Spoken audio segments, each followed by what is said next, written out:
Police अब हमारी बेटियों के घरों पर दस्तक देने लगी है। सियासत के इस सवाल पर कॉलम नहीं, नुहा लिखना चाहिए।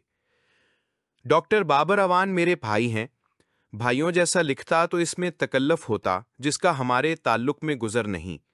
अजीजदारी अपनी जगह, मगर जाती मोहब्बत का रिश्ता इससे बढ़कर है। उनकी अहलिया के साथ मेरा दोहरा रिश्ता है।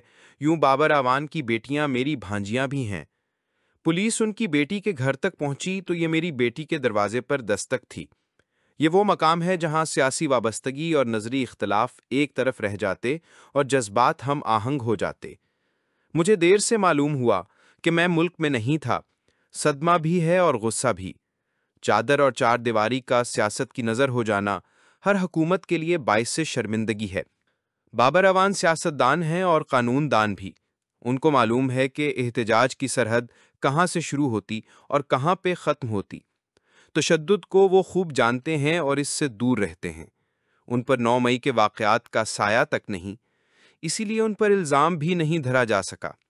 महज सियासी इख्तिलाफ पर कानून और इखलाक की हुदूद की ये पामाली नाकाबिले फ़हम है। बाबर अवान की दोस्ती खुली है और मुखालिफत भी। दोस्त दुश्मन किसी को इनके बारे में कभी इबाम नहीं हुआ। दोस्त इनसे धोखा खाता है, ना मुखालिफ। बाबर अवान की एक और खूबी भी है, वो रिवायत के आदमी हैं। वो जानते हैं कि हमारी रिवायत बेटियों के बारे में क्या कहती है। वो एक बाअसर वजीर रह चुके हैं। इस्लामाबाद की इंतज़ामिया उनके इशारे की मुंतज़िर रहती थी। कोई एक वाक़या मगर ऐसा नहीं है कि पुलिस ने उनके कहने पर बेटी तो दूर की बात किसी के अपने घर के दरवाजे पर दस्तक दी हो। ऐसा इंसान क्या इस सलूक का मुस्तहिक है? यहाँ मुझे एक एतराफ़ करना है। ये अपनी नौइयत का पहला वाक़या नहीं। चादर और चार दीवारी इससे पहले भी सियासत की भेंट चढ़ती रही हैं। मुझे इसका अफसोस रहा, लेकिन इसकी तकलीफ को मैंने इस शिद्दत के साथ शायद ही कभी महसूस किया हो जैसे अब किया है।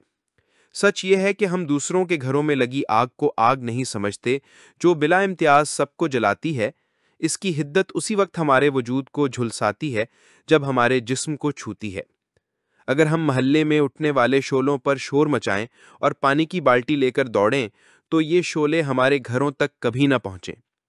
हमारे चारों अतराफ दीवारें हैं, मफाद की, तास्सुब की, सियासी वाबस्तगी की, मजहबी असबियत की। ये फसीलें बाहर उठने वाली आवाज़ों को हम तक पहुंचने नहीं देती। ये दीवारें दूसरों के दुखों को हमसे दूर रखती हैं। मजलूमों की चीखों पुकार इनसे सर टकराते टकराते दम तोड़ देती है।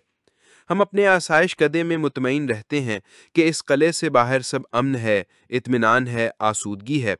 खबर अगर हम तक पहुंचती भी है तो देर से। मरे बाहर फसीलें थीं गुबारे खाको बारां की, मिली मुझको तेरे गम की खबर आहिस्ता आहिस्ता। आज हमें एक ज़ाब्ता इखलाक की अशद ज़रूरत है। सियासत की ज़बूं हाली अब इस दर्जे तक आ पहुंची है कि सियासत और इखलाक में तलाक हो गई है। चादर और चार दीवारी को भी सियासत ने अपनी लपेट में ले लिया है। हमारी तारीख ये है कि सियासी मुखालिफिन के साथ सलूक के मामले में किसी हुकूमत का रवैया काबिल रश्क नहीं रहा। इस बाब में सियासी और गैर सियासी हुकूमतों में कोई फ़र्क नहीं। भुट्टो साहब जैसे अवामी रहनुमा के अहदे इक़्तिदार में सियासी मुखालिफिन को जिस तरह जिस्मानी और ज़हनी अजियत से गुजारा गया, वो हमारी तारीख का एक तल्ख बाब है। उनके नावक ने तो उनको भी नहीं छोड़ा जिन्होंने पीपल्स पार्टी को खूने जिगर दिया और एक मरहले पर फुरुआत में इख्तलाफ की जसारत कर बैठे। बदकिस्मती से ये रिवायत हर दौर में बाकी रही। फिर ये वबा इख्तिदार के ऐवानों से निकली और पूरे समाज में फैल गई। सियासी मुखालिफिन के घरों के बाहर आवाज़ें कसने और रेस्टोरानों में उन्हें बेआबरू करने को सियासी शऊर का नाम दिया गया। घर घर फसाद होने लगा। रिश्तों का तकद्दस बाजीचाए अतफाल बन गया। चादर और चार दीवारी को आज बाहर से खतरा है और अंदर से भी। इखलाक और सियासत में ताल्लुक का बहाल होना लाजिम है, इससे पहले कि इनमें होने वाली तलाक़े बाइन तलाक़े मुग़ल्लज़ बन जाए और हलाले के सिवा कोई रास्ता बाकी ना रहे। अभी वक्त है कि दोनों को मिलाकर इस घर को फिर से आबाद किया जाए। हुकूमतें होश के नाखुन लें और सियासी इख्तलाफात को सियासी मैदानों में हल करें।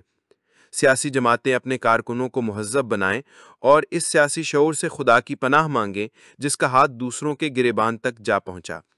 हुकूमत पहल करे, पुलिस किसी के घर के दरवाजे पर दस्तक ना दे। हर इक़दाम कानून के दायरे में हो।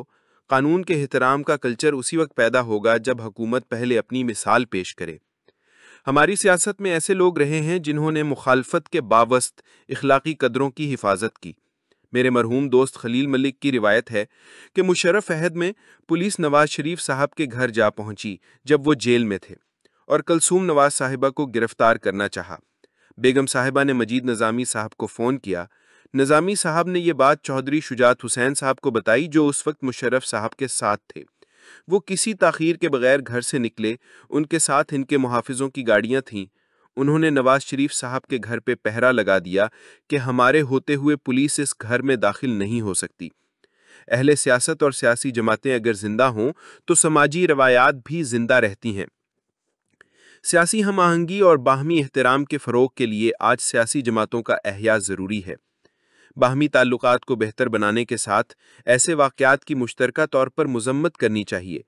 سیاست میں شیطان اور دیوتا نہیں ہوتے، ہم سب اسی معاشرے کی اجتماعی اخلاقیات کی نمائندگی کرتے ہیں، قطع نظر کہ ہمارا تعلق کس سیاسی جماعت کے ساتھ ہے۔ ڈاکٹر بابر اعوان کے ساتھ یہ واقعہ ہوا تو ڈاکٹر طارق فضل اور انجم عقیل صاحب کو ان کے گھر جا کر ان سے اظہار یکجہتی کرنا چاہیے تھا۔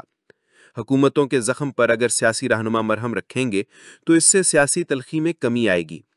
سیاست میں اختلاف رائے کا احترام لازم ہے اگر قانون کے دائرے میں ہے۔ اگر حزب اختلاف نہ ہو تو سیاست ایک جامد اور بے معنی عمل بن جاتی ہے۔ ڈاکٹر بابر اعوان کے ساتھ پیش آنے والا واقعہ میرے لیے ذاتی صدمہ کا باعث بنا۔ غم جانا غم دوران تک لے جاتا ہے۔ ذاتی غم کا احساس شعور کا وہ دروازہ کھولتا ہے جس سے انسان دوسروں کے غم کو سمجھنے کے قابل ہو جاتا ہے۔ پھر ہر چادر اور ہر چار دیواری پر اپنا ہونے کا گمان ہوتا ہے۔ پھر ہر دکھ ذاتی دکھ بن جاتا ہے۔ ہمیں اس شعور کو عام کرنا ہے۔ بے حسی دھیرے دھیرے قدم جماتی ہے، یہاں تک کہ انسان ہر احساس سے عاری ہو جاتا ہے۔ یہ انسانیت کی موت ہے۔ ہمیں منتبہ رہنا چاہیے کہ یہ عمل آہستہ آہستہ سرایت کرتا ہے اور پھر شہر کی عمارتیں زندگی سے خالی ہو جاتی ہیں۔ ہم نے اس عمل کو روکنا ہے۔